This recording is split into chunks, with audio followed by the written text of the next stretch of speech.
Welcome back, guys. I'm Dr. Chris Erskine, and we're in Lesson 2, FDR and World War II. And I want to start this lesson looking at this first slide and talk about Pearl Harbor. Pearl Harbor, or Pearl Harbor Day, is December 7, 1941. There's a very good movie. If you haven't seen this very good movie, it's called Tora, Tora, Tora. It's also, that's in the 1950s or 60s, this movie, I believe. Maybe it's the 1960s or 70s. There's another really good movie made about 15 or 20 years ago called Pearl Harbor. And that's a Hollywood film. It's fiction. Tora, Tora, Tora is an actual movie that is not fiction. But look at this first picture and what you see. Look at the bottom picture here. What you see in this bottom picture is something that looks like a white bar that runs kind of top to bottom. And then under that, under the water, we see the outline of a ship. Now, this is the USS Arizona. And today, if you visit Pearl Harbor, Hawaii, Pearl Harbor's in Hawaii, if you visit Pearl Harbor, Hawaii, you can go into this and you can look under the floor and see the USS Arizona. Now, there are sailors that their bodies are trapped in that ship. And that ship has been there since December 7, 1941 until today. It was a very terrible day. Something like almost 2,400 people were killed in that battle, and mostly Americans. Japan lost only 29 aircraft. This takes about 3 hours. Japan launches this surprise attack, and they destroyed everything they attacked. 8 battleships, 3 light cruisers, 2 destroyers, which are ships. All of those are ships. 360 airplanes, and 2,400 people killed. It was a Sunday morning. Everyone was sleeping. It was a surprise attack. Now, at the same time, as you may know from studying Chinese history, at the same time, what you have is the attack on Hong Kong. So, but first, on the next slide, you can see the kind of a larger picture of this ship, the USS Arizona. That if you go to Pearl Harbor, Hawaii today, I encourage you to visit. So, December 7, 1941 in Hong Kong. Just a few hours difference in time from when the United States was attacked in Pearl Harbor. The Japanese attacked in Hong Kong.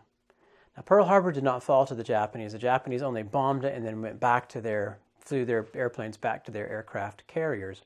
Whereas with Hong Kong, they attack on December 8, which is December 7 in the United States. And it takes about 2 weeks. And it's it's on December 25, Christmas Day, that Hong Kong finally falls. The Japanese troops come in, the Canadians and local Hong Kong force try to stop them.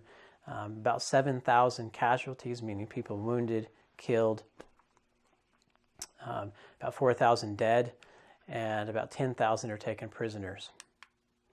And you can see from this map, and this is a map you can also find online if you search the internet, kind of the route that the Japanese took as they came into Pearl Harbor, into Hong Kong on December 8, 1941. So the Japanese goal was to attack from both sides, to attack the United States and at the same time attack China, the British, the colony in Hong Kong, and stop both of these countries from kind of launching an attack. They want to take both of them out at the same time. So FDR declares war, and he gives this famous speech in which he says, "Today, December 7, 1941, is a day that will live in infamy." And then he goes on to say that it's going to be war on Japan, and it's going to be a hard battle. He asks for a vote in Congress to declare war. Only one person votes against it. It's a woman from Montana, and it's the same woman who voted against entry into World War I with President Wilson. The German submarines, called U-boat, or Underwasser, which means underwater. They're called wolf. They kind of travel around in wolf packs, and they begin sinking American ships in the Atlantic.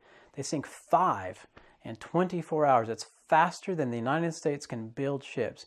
So the American Navy is slowly shrinking because the Germans are sinking them faster than we can put them on the water. Japan takes Singapore. They take Hong Kong, they take Guam, they take Burma, they take Pacific Islands, they take the Philippines in April of 1942, and FDR says, all news is bad news. And so this is a tough war. So first we have to convince Americans to actually go to war, to intervene, and then when we do, on December 7, 1941, the Japanese attack. And on December 8, they attack in Hong Kong. And at this point, over the next several months, the Japanese just win, win, win, win, win. And there's nothing we can do to stop them. But that changes. That changes with Douglas MacArthur and Dwight Eisenhower. It takes a while to change in Europe, but it does change. And we're going to talk about that in the next chapter. We'll see you guys then. Bye-bye.